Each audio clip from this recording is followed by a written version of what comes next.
ఆంధ్రప్రదేశ్ ప్రభుత్వం రేషన్ కార్డులు ఉన్న వారికి తీపి కబురు చెప్పింది. రాష్ట్ర వ్యాప్తంగా ఇవాళ స్మార్ట్ రేషన్ కార్డుల పంపిణీ మొదలు కాగా మంత్రి నాదెండ్ల మనోహర్ విజయవాడ వరలక్ష్మి నగర్లో లబ్ధిదారులకు స్మార్ట్ రేషన్ కార్డులు ఇచ్చారు. 9 జిల్లాలలో ఇంటింటికి రేషన్ కార్డుల పంపిణీ చేస్తున్నారని, సెప్టెంబర్ 15 కల్లా 1.46 కోట్ల కుటుంబాలకు కార్డులు ఇస్తామని తెలిపారు. అంతేకాదు కొత్తగా రేషన్ కార్డు తీసుకున్న వారికి, అడ్రస్ మార్చుకున్న వారికి కూడా రేషన్ పంపిణీ చేస్తామని, భవిష్యత్తులో రేషన్ షాపుల ద్వారా గోధుమలు కూడా ఇస్తామన్నారు. చౌక బియ్యం దుర్వినియోగం కాకుండా చర్యలు తీసుకుంటామన్నారు. సాంకేతికతతో క్యూఆర్ కోడ్ ఉన్న కార్డులు తయారు చేశామని, రేషన్ కొనుగోలు, రేషన్ తీసుకోగలిగే కేంద్ర, జిల్లా కార్యాలయాలకు సమాచారం అందుతుందన్నారు. రేషన్ డీలర్ల దగ్గర ఉన్న ఈపోస్ యంత్రాలను ఆధునీకరిస్తామని, రాష్ట్రంలో ప్రస్తుతం 29,797 రేషన్ షాపులు ఉన్నాయని, ప్రజల అవసరాల మేరకు షాపుల సంఖ్య పెంచాలని సీఎం చంద్రబాబు ఆదేశించారన్నారు. ఇక అవసరమైన చోట సబ్ డిపోలు ఏర్పాటు చేయడానికి ప్రణాళికలు సిద్ధం చేస్తున్నామన్నారు. ఇవాళ మొత్తం 9 జిల్లాలలో రేషన్ కార్డుల పంపిణీ ప్రారంభమైంది.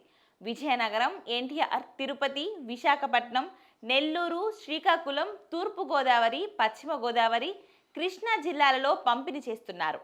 ఇక ఆగస్టు 30 నుంచి చిత్తూరు, కాకినాడ, గుంటూరు, ఏలూరు జిల్లాలలో పంపిణీ చేస్తారు. సెప్టెంబర్ 6 నుంచి అనంతపురం, అల్లూరి సీతారామరాజు, పార్వతీపురం, మన్యం, డాక్టర్ బిఆర్ అంబేద్కర్ కోనసీమ, అనకాపల్లి జిల్లాలలో స్మార్ట్ రేషన్ కార్డుల పంపిణీ చేస్తారు. సెప్టెంబర్ 15 నుంచి బాపట్ల, పల్నాడు, కడప, అన్నమయ్య, శ్రీ సత్యసాయి, కర్నూలు, నంద్యాల, ప్రకాశం జిల్లాలలో కార్డుల పంపిణీ చేస్తారు. ఇక ఏపీ ప్రభుత్వం సెప్టెంబర్ నుంచి ఈ కొత్త రేషన్ కార్డులతో సరుకులు పంపిణీ చేస్తుంది. దీనికోసం కొత్త ఈపోస్ యంత్రాలు అందుబాటులోకి వచ్చాయి. ఈ స్మార్ట్ కార్డులను స్వైప్ చేస్తే చాలు వివరాలు తెలుస్తాయి. SIM, wifi, hotspot, Bluetooth, touch screen వంటి సాంకేతికతలతో పనిచేస్తుంది. అంతేకాదు ఒకవేళ లబ్ధిదారుడు వేలి ముద్ర పడకున్నా నో టెన్షన్. ఈ మెషిన్ లోని కెమెరా ద్వారా ఐరిస్ స్కాన్ చేయవచ్చని చెప్తున్నారు. అంతేకాదు జీపీఎస్ ట్రాక్ ఉంటదట.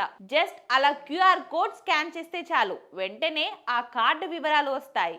ఈ కార్డులో ఓవైపు రాష్ట్ర ప్రభుత్వ లోగో ఉంటుంది. అలాగే లబ్ధిదారుడు photo, QR code, ration number ఉంటుంది. ఇక మరోవైపు లబ్ధిదారుల కుటుంబ సభ్యుల వివరాలను ప్రింట్ చేశారు.